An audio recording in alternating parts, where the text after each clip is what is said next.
Hello, my name is Dorian Lane. This is week 3 project review video.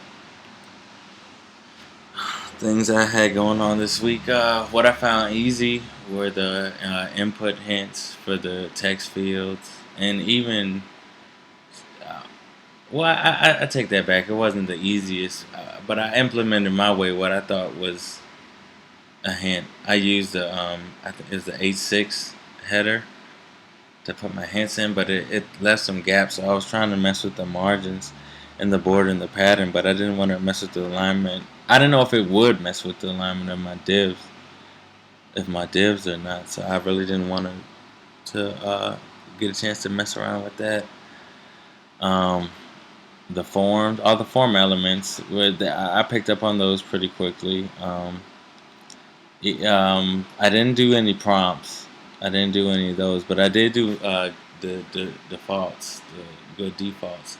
There was I wasn't able to do a default for my date in my app, and that was kind of disheartening. I got my prominent done button. I chose to put it on my gold app. Of course, I put it at the bottom, but I also like aligned it to the left. I had a little funky setup. I had what was it? You could reset the data, and then you could and then I had another one was like don't save. It's kind of like a backup. It was like just in case, it was like just enough finger space where if if you just hit just to the left of it, or if you didn't hit that save button right on, then you weren't gonna save your data. And I designed it that way. Well, were my intentions. And then in my bronze app, what I did, I flipped it and I put it up at the top because I figured if that was the first thing that a user would see was the save button already, that would throw me off. To see save, don't save, clear, and then to see your the form fields, and then even more so to get to the end of the page, and then have to scroll all the way back up. It just didn't make sense. It just totally didn't make sense to put it right there. Um, let's see. I didn't do the text clear button. I'm having some issues with my JavaScript. As far as I can validate, that's fine, and I can get the error messages to come on screen, the same page.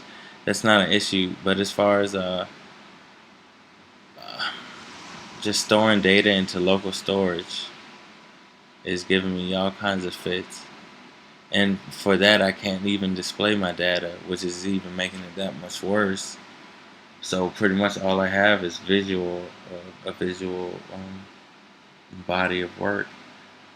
I went so far as trying to look for a plugin for jQuery Mobile to do that for me. But I didn't look that hard because I wanted to figure it out because I'm thinking like I've been, I passed all these classes, VFW, SDI. It's like, okay, like it's time to rely on myself more so than the internet. But that's a conversation for later. But things I'm looking forward to. I'm looking forward to detailing my app more. I need to spend more time doing that because every time I look at it, I'm like, and I'm detailing it on the go, and that's not the best because it doesn't get all of my attention. Um, and getting my JavaScript to work. If I can get that to work, I'll be good. More than just to validate. I need to store data and I need to display data. Well, that's my time. I don't want to go over all that I'm allotted. Hope everyone did well, and I can't wait to see everyone's project. Thank you.